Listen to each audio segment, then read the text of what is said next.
Welcome to Fantasy 15, a podcast meant to answer all of your fantasy football questions, or as many as I can get to in 15 minutes. I'm your host, Zach Freed, and as always, I've only got 15 minutes. We're officially on the clock. And today we're talking fantasy housekeeping. Housekeeping, you want to? Yes, we're looking at all the extra things you could spend the offseason preparing for to improve your league or make your fantasy football experience better. Now, this episode is primarily aimed at league commissioners, but just because you don't run your league doesn't mean you can't be the voice of reason within it. If your commissioner, though, just hates change and you fail to persuade them, get a group together, start your own league. It really isn't that hard. As always, when you're looking at making any changes within your league, take a vote. You can do that through group text or some other way that's convenient for your league, but I find using a Google form to be the easiest way to get responses that you know aren't being pressured or persuaded by any other owners within your league. Let's start with setting up or fixing an existing league. The most important aspect to your league's success is owner commitment. Money is different for everybody, but if your owners don't seem to stick with it, try upping the entry fee. Nothing motivates somebody to put in more effort than that sweet promise of cold, hard cash. Having payouts for more than just the league winner is important too. Every league has the guy who drafts a terrible team or whose number one pick goes down way too early in the season. Have weekly contests like the Uncle Rico Award for longest pass. Back in '82, I used to be able to throw a pigskin a quarter mile. Or try something even dumber, like the Ray Finkel Award for the kicker that misses the most in a week. Either way, having something to compete for each week should keep more owners interested, and you really don't need to have it be a big payout. Something as simple as $5 can add up over the course of a season. You can also look at offering end-of-the-year awards. Some leagues already do this for the owner with the highest scoring team. Let me tell you, it doesn't take the sting out if you lose in the playoffs early, but it does help a little bit. Having some wackier categories like worst fantasy move or craziest comeback that your league can vote on will help keep things fun too. What's that? An entry fee isn't enough? Your league is full of wealthy elites that just accept losing their money as a sort of failure tax? Well, some people respond better to negative reinforcement. I'm talking punishments. These can range all over the place, and in some leagues, I've seen them get a little out of control. You don't need to force your friends to get a tattoo, but you should make them wear that badge like they're Hester Prynne from the Scarlet Letter. Easy punishments could be something like wearing an embarrassing shirt during next year's draft, or having a dumb video posted on social media. People will put in effort to avoid minor inconveniences, and if they don't, you get the joy of making them suffer. When it comes to a punishment, you know your league more than anyone else. But what I do is have every owner offer up an idea, make sure none of them are too crazy, then have the loser spend some sort of wheel of doom at the end of the season to determine what they must do. If none of this is successful, think about letting the owners that seem to lose interest add a co-owner. Maybe between two people, that team will compete week in and week out. Now that you've got your owners committed, we can get into the nitty-gritty. The basic setup for a league is typically one quarterback, two running backs, two wide receivers, a tight end, a flex position, a kicker, and a defense or special teams. If you're starting a league, start there, but you can really customize it however you want. Probably the most common roster change would be adding an additional flex position, a super flex, or going with a two-quarterback league. For those of you that don't know, super flex is basically a spot for any player. Traditional flex positions like running back, wide receiver, and tight end can be played there, but also quarterbacks are eligible. If I was making the decision, I'd go Superflex, because the QB pool isn't that deep if you're in a 12-team league. And if you're going Superflex, make sure that touchdown passes are only worth 4 points, or you'll make the quarterback position so overpowered that you'll basically be playing in a two-quarterback league anyway. Once your roster's set, you can look to adjust scoring settings. The biggest question when it comes to scoring comes down to receptions. You can go standard and not award any points for them, or PPR, which means point per reception. Many leagues split the difference and go half point. Switching to PPR changes the value of dual threat backs even more, because not only are they getting the additional receiving yardage, but they get a point for every catch, which usually comes from a pretty easy pass. For example, last year Derrick Henry had 276.5 points in standard, but in PPR he went up to 294.5. He doesn't catch the ball that much. Someone like Austin Eckler jumps from 217 all the way up to 309 in a PPR league. It also greatly affects guys that run shorter routes but get a lot of volume. Look at Jameson Crowder. He finishes wide receiver 34 in standard, but wide receiver 26 in PPR. Someone like Stephon Diggs, who doesn't get the volume, actually drops from wide receiver 18 in standard all the way down to wide receiver 24. I say split the difference and go half point. Another change is creating a tight end premium league, where you change your tight end scoring to 1.5 points per reception. That doesn't really balance the position as much as you'd think. It turns someone like Travis Kelce into actual Zeus. Kelce, Ertz, and Kittle finished first, third, and fourth in total receptions for the tight end position. The top tight ends will stay the top tight ends in any scoring system. If you don't like not having one, draft one next year. Keeping your owners active throughout the offseason is another way to keep interest in your league. Adding keepers makes your owners think a little more long-term. Keepers also open up the door to draft pick trading, which isn't super common in redraft leagues.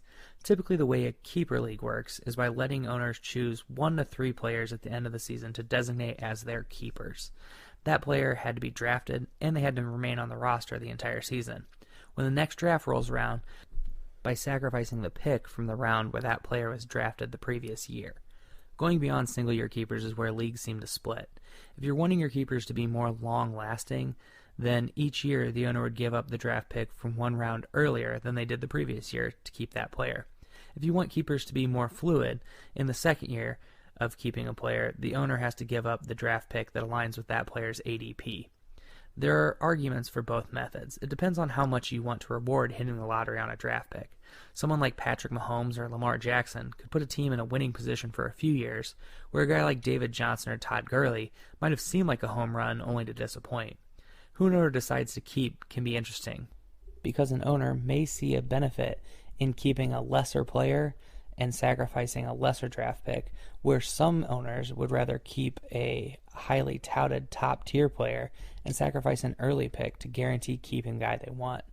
Another way you can almost guarantee that your owners get the players they want is by changing to an auction draft. And now $87, but it is $7 word now, $8, $8 to the word now, $89.90, 90 to go now, 90 to bid now, 90 to buy to the word now, $90, $1 to the word now, $1, $1 to the word now, 91, 91, 91 to the word now, 1. With an auction-style draft, owners start with a budget and get to bid on players they want.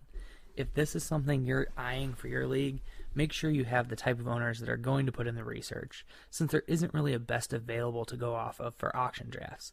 Players can end up overspending early and having to piece together a less than stellar lineup at the end with low-cost players, or they can even wait too long and miss out on the big names that make a team competitive. If you're looking for something beyond redraft entirely, there's a few options. The first is Dynasty. In a Dynasty league, you have your players for the entirety of their career, unless you cut or trade them.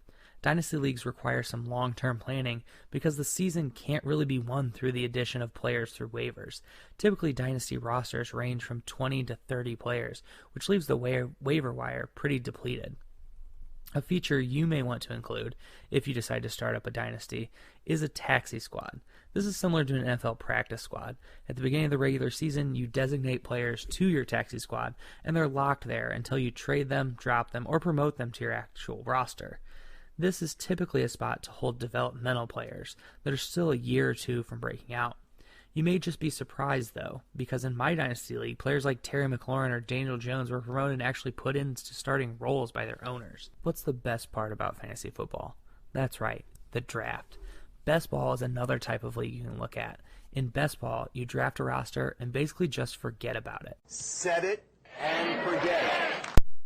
The highest total points combination is what determines who played for you that week. With best ball, there aren't any playoffs, and the winner is solely determined by point total. So if you're tired of drafting great, but always picking the wrong guys to start, best ball might be worth trying out. Best ball drafts are a nice way to do some real stakes mock drafts before the season starts too. One tip, though, with best ball is to draft more of a boom-bust type player. Someone like Will Fuller is a tough play in a regular league because of the chance he could underperform and hurt you. But in best ball, you get all the benefits of those multiple touchdown games without suffering from those bust weeks. DFS is also something you may want to look into. DFS, or Daily Fantasy Sports, allows you to put together a roster based on a budget to compete for a single day of the NFL season. If you're interested in getting into DFS, I recommend getting your feet wet this postseason. There's several games that you can compete in on DraftKings with no entry fee at all. Getting a feel for how DFS works now will make you better when you begin the season next year.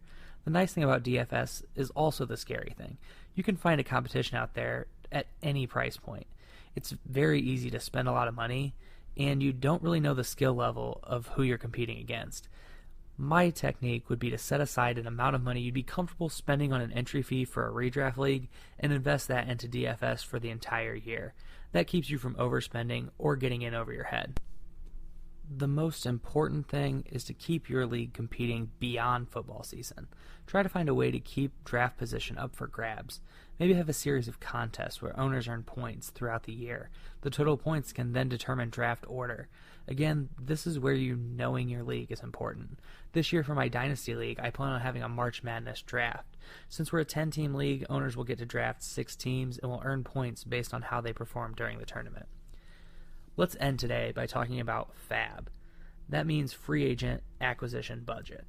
Basically, it works much like an auction draft, but for waivers. Each waiver period has a window where owners bid on the players they want, and if their bid is the highest, they get that player. FAB is a way to keep waivers competitive, and it involves a little bit more planning than just holding on to waiver priority. I just finished my first season using FAB, and watching the results roll in at the end of each period to see how and where your bid placed among the rest of the league is far more enjoyable than checking to see if the owners with a higher priority put in for the same guy you wanted. FAB makes anyone have a chance at landing any. For example, look what happened this year with Saquon Barkley. He went down with what a lot of people thought was going to be a much longer term injury than it ended up being. So someone like Wayne Gallman was getting almost 50% of people's FAB budget because they thought he was going to be a smash play. Little did they know he'd only work out for about a week. I was one of those people who blew a lot of their FAB money on him, but didn't really see the reward. However, let's say you had Dalvin Cook, and when Dalvin Cook went down with an injury, you put in for Alexander Mattison or even Mike Boone later in the season. You would have been willing probably as the Dalvin Cook owner to put forth a little bit more than anyone else would have, and so you probably would have got him, especially if you had been keeping back some of your money for the end of the season. FAB is great because it makes people plan for the future. You can't blow all of your money early on to try to get a guy, but if you do, then you can live with that decision. Now to bring us to the 2-minute warning. Welcome to the 2-Minute Warning, a podcast within the podcast where we talk quick redraft strategy. Today we're talking about late round quarterback, and this isn't something that's new in fantasy football. If you look, it's kind of what have won people championships in the last few years. You look at somebody like Patrick Mahomes, his ADP was pretty late. I think he was going around the 10th round. Look at somebody like Lamar Jackson this year. He was going in the 8th round. Drafting a quarterback late means that you have the ability to fill your roster out with running backs and wide receivers that are a lot more name guys. You don't have to worry about getting lucky on a breakout player. You just get the quarterback who is primed for a breakout. So the question then is, who is that quarterback going to be this year? Right now, I'm still up in the air. I'm trying to decide if it's going to be Ryan Tannehill, who came on late. He's kind of late in his career for a breakout, but it would almost be like a resurgence. It could be somebody like Gardner Minshew. Kyler Murray is a very popular one as well. Or we could even look at Josh Allen. I think Josh Allen is maybe a little bit too close to have already been broken out. So I lean right now Gardner Minshew, but that kind of depends on what goes down in Jacksonville. There's a lot of change that could happen there. I know that they decided to keep pretty much the entire staff besides Tom Coughlin, but there's still the worry of Nick Foles and what he's going to mean to Gardner Minshew's chances as a starting quarterback in the NFL. He is the one, though, I would go with as my late-round quarterback this year. That's all the time we have today. Thanks for joining me. Be sure to follow on Twitter at fantasy15, that's fantasy ONEFIVE, and email any questions to fantasy15 at gmail.com. Thanks for listening. See you next week.